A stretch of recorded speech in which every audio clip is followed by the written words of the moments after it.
A few years ago, we learned conclusively that, in fact, the FBI and the federal intel agencies, the dozen or more federal intel agencies we have for some reason, had been working secretly against Donald Trump's presidential campaign. Trump had whispered about this, then shouted about it, and was roundly denounced as a conspiracy nut, a lunatic.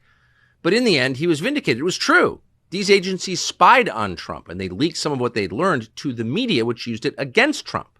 Then these agencies concocted false stories about Trump. They tried to crush Trump completely in 2016, and then for the entire course of his presidency. Then they did the same thing in 2020 during the presidential election, and they're doing it still. They're trying to put him in prison for the rest of his life.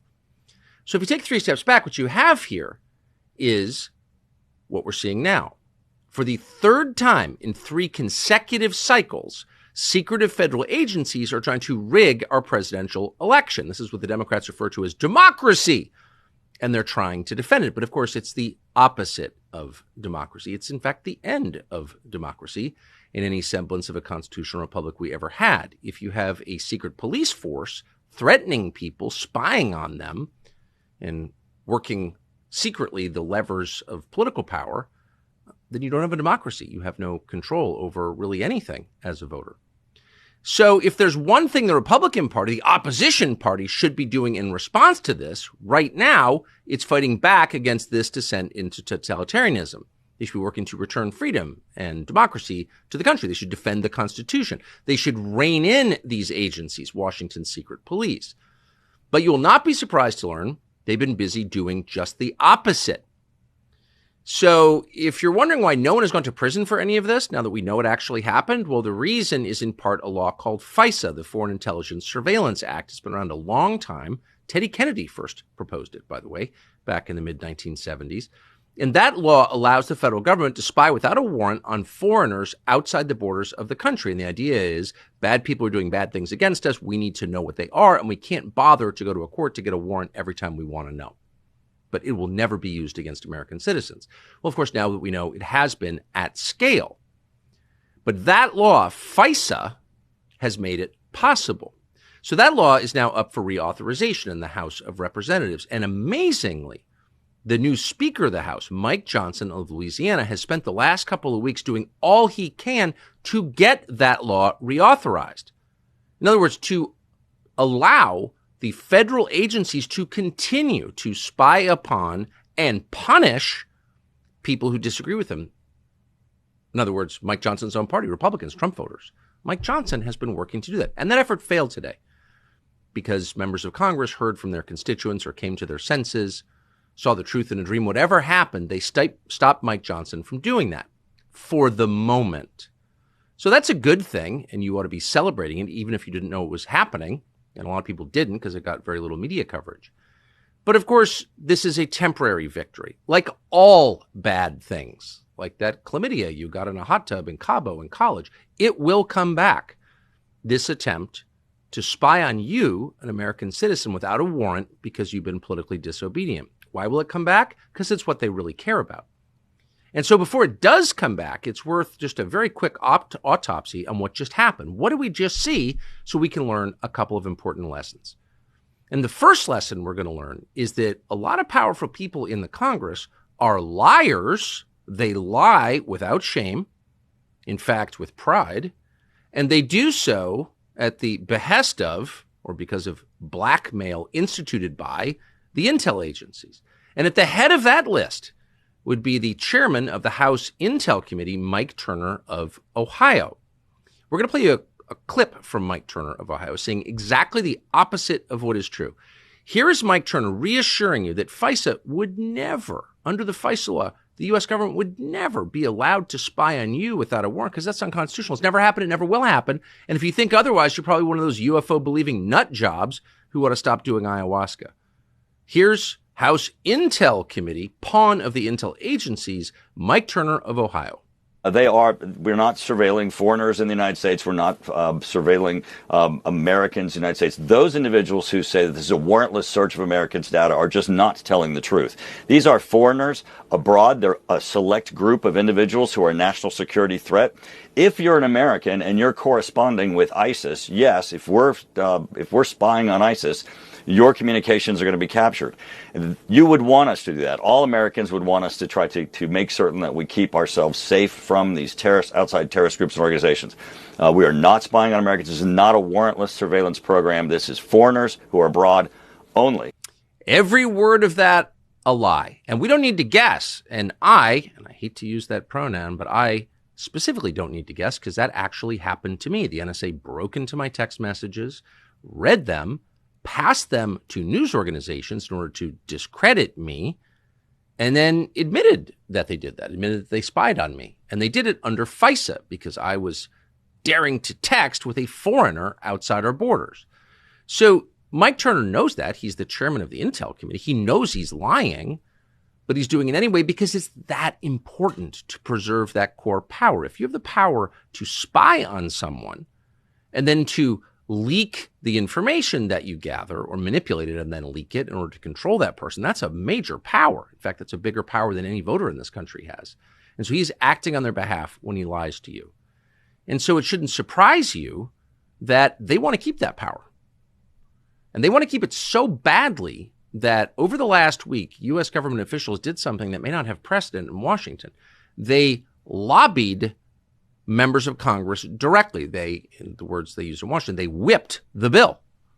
Officials from the Department of Justice called, among others, Chip Roy of Texas to demand that he vote for FISA reauthorization. Imagine that. DOJ, Department of Justice, the federal law enforcement agency, called Chip Roy and said, you got to do this.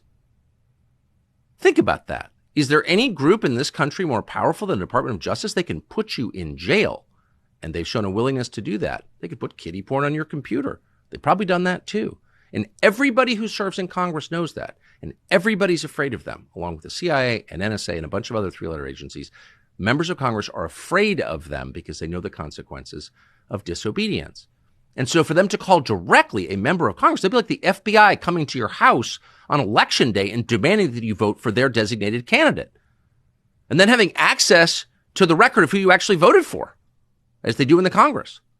Can you imagine? You'd be highly motivated to vote for their candidate, wouldn't you? Yes, you would.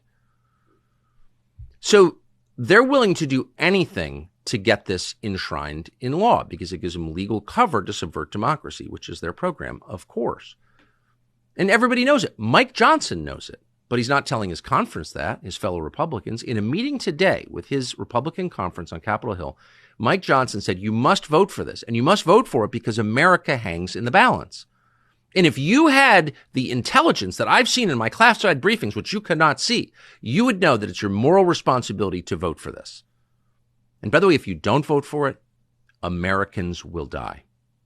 Johnson didn't mention that the FISA law, warrantless spying, did not prevent 9/11 or the Cole bombing or any major act of terror in the last 50 years, almost 50 years that we've had it. No, I mean, it's ridiculous on its face. But why is Mike Johnson saying this?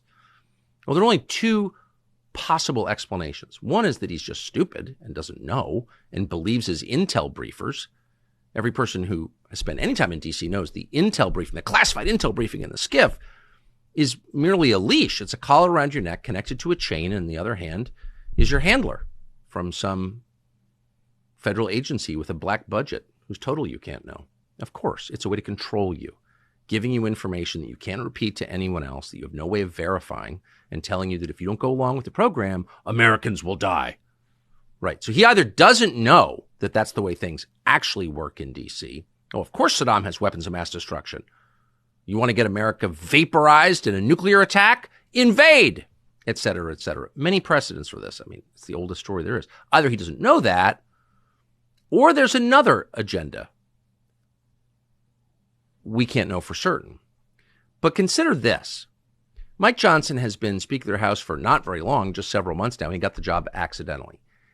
And in the time that he's had it, what have his priorities been? Well, there have been two big ones, two issues on which he's willing to call his fellow Republicans into the room and say, you have to do this. The first one is Ukraine funding. And he's done that again and again. Either we send another $60 billion to Ukraine, or he implies American soldiers will have to fight in Ukraine because we're going to prevent Putin from rolling into San Antonio or whatever. Of course, all untrue, in fact, ridiculous, but that's what he said, in effect. Ukraine funding has been his top priority. And his second this week was more warrantless spying on Americans. Well, what's interesting is that those are also Joe Biden's top priorities.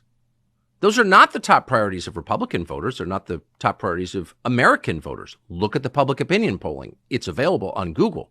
No, those are Joe Biden's priorities because both expand his power.